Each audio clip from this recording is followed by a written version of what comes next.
Hello everyone, আসসালামু আলাইকুম। কেমন আছেন আপনারা?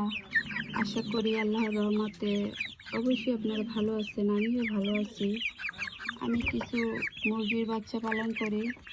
এই বাচ্চা যখন ছোট ছিল তখন আপনাদের সাথে কিছু কথা শেয়ার করছি এবং এই মুরগির বাচ্চা দেখাইছি। এখন আল্লাহর রহমতে এবং আপনাদের দোয়ায় আমার বাচ্চাগুলো একটু বড় হয়েছে।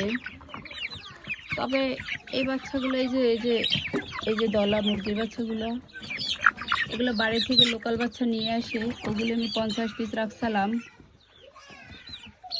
তো দেখি একটু দেরিতে বড় হয়েছে, তারপরে মানে কম দামে বিক্রি করে ফেলাইছি। আর বাচ্চারা 10টা বাচ্চা খাইছে। আর এখন আমার এই সাদাগুলি 12টা বাচ্চা আছে। আর সাথে আমার দেশি মুরগির বাচ্চাও আছে কিছু। এই ঘরটার ভিতরে আটকাইয়ে রাখি, ভিতরে খাবার দেই, পানি দেই। এই মুরগির বাচ্চা আটকাইয়ে পারলে লাভ হয় কি, হয়তো আদার একটু বেশি যাইতে পারে, কিন্তু দ্বিতীয়ত হয়েছে বাহিরে থাকলে অনেক খেসারত হয়। যেমন একটা বাচ্চা কিছুতে ধরলো, মাইরে ফেলাইলো, নিয়ে গেল, বাহিরে যেই সব ভাইরাস রোগ জীবাণু বাহিরের মুরগিতে আক্রান্ত বেশি করে, আর আটকানোগুলো একটু ক্ষতি কম করে। আর আমি তো এগুলো রেগুলার ওষুধ খাওয়াই। তারপর এই বাচ্চাটা আমার 2 মাস চলে বয়স। এই বাচ্চাটার একাকে প্রতিটা বাচ্চার 1 কেজি হয়েছে, 1 কেজির উপরে হয়েছে, আধা কেজি হয়েছে। আরগুলো বেঁচে ফেলাইছি। কিছু বাচ্চা আমার ছেলেরা খাইছে। আর এই 12টা বাচ্চা রাখছি। এই যে দেখেন এই বাচ্চাটা কি লাল। 12টা বাচ্চা রাখছি। এগুলো আমি দেখব কত বড় হয়। ঠিক আছে, আসলে এগুলো ভালো লাগে। বড় করে করতে পারি না, যেহেতু আমরা গ্রামের বাড়িতে থাকি। আমাদের বিভিন্ন ধরনের কাজকর্ম আছে। ওই কাজকর্মের পাশাপাশি আমি এই অল্প স্বল্প পালি।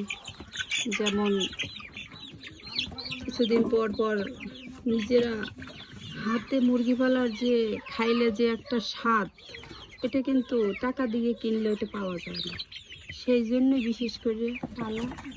আর দেখা যায় মুরগিতে তো ডিম দেবে, ডিম বাচ্চারা খাবে। আর কিছুদিন পর পর এক একটা মুরগি জবাই দিয়ে খাবো। এইটা হয়েছে আনন্দ, আর এইটা হয়েছে মূল উদ্দেশ্য আমার। আর কোনো উদ্দেশ্য না। ঠিক আছে। আর এই যে বাচ্চা কটা, এই বাচ্চা কটা আমি দেখবো কত বড় হয়। 12টা বাচ্চা রাখছি, এগুলো বিক্রি করি না, আর এত সকালে এগুলো খাবোও না। আজকে আমার এটুকুই, আর কিছু বলবো না।